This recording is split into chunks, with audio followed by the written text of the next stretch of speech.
Insert মেনুর অধীনে text যে সাবমেনুটি আছে তার ভিতর drop cap, date and time এবং অবজেক্ট সম্পর্কে আলোচনা করব। তো আমরা প্রথমে চলে আসি ড্রপ ক্যাপ।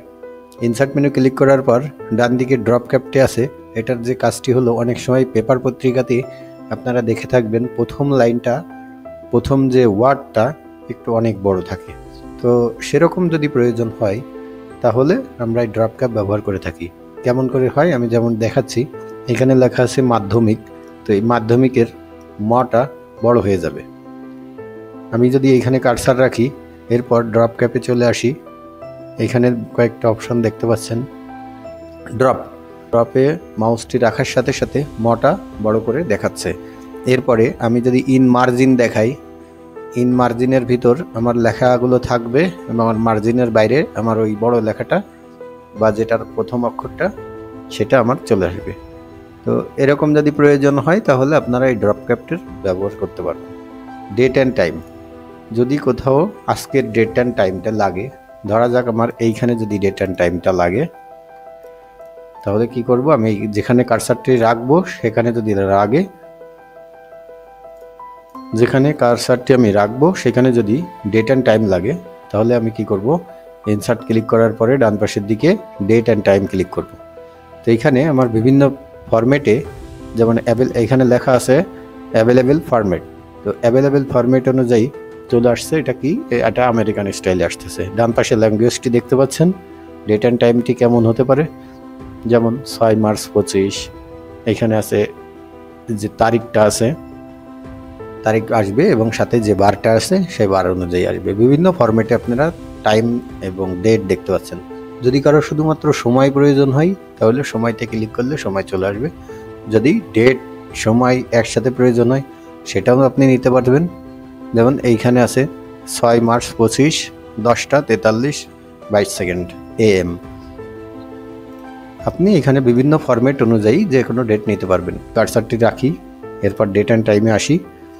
ধরা যাক আমি 6 মার্চ 2025 এইটা নিব। 6 মার্চ 2025 সিলেক্ট করব, ওকে করব। এইবার আমি ফন্টটি চেঞ্জ করে দেব। তো বন্ধুরা, যেহেতু আমার বাংলা ফন্ট ছিল সেই ক্ষেত্রে আমার ওই ইংলিশ লেখাটা আসছে না, সেই ক্ষেত্রে আমি এই লেখাটা সিলেক্ট করব। হোম মেনুতে ক্লিক করে এখানে আমি ইংলিশ একটি ফরম্যাট দিব। বন্ধুরা দেখতে পাচ্ছেন আজকের ডেটটি এইখানে চলে এসেছে। তো আমি যদি টাইমটিও অ্যাড করতে চাই তাহলে আমি যেখানে প্রয়োজন সেখানে কার্সার রেখে ডেট অ্যান্ড টাইমে আসবো, আমি ওকে করলাম।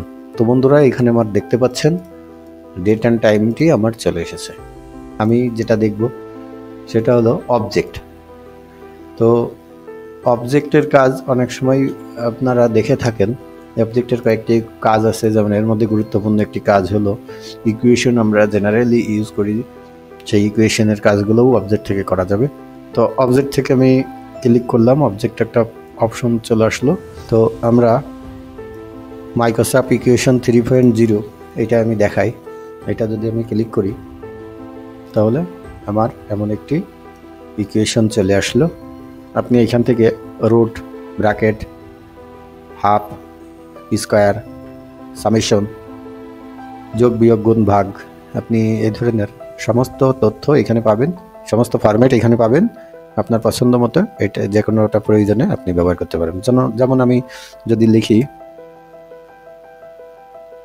রুট, যদি ব্যবহার করি √2, এবার যদি আমি গুণ চিহ্ন দিই সেই ক্ষেত্রে এখানে যে গুণ চিহ্ন আছে, গুণ, মানে বিভিন্ন ধরনের ফরম্যাট আছে, এটা আপনি ব্যবহার করতে পারবেন।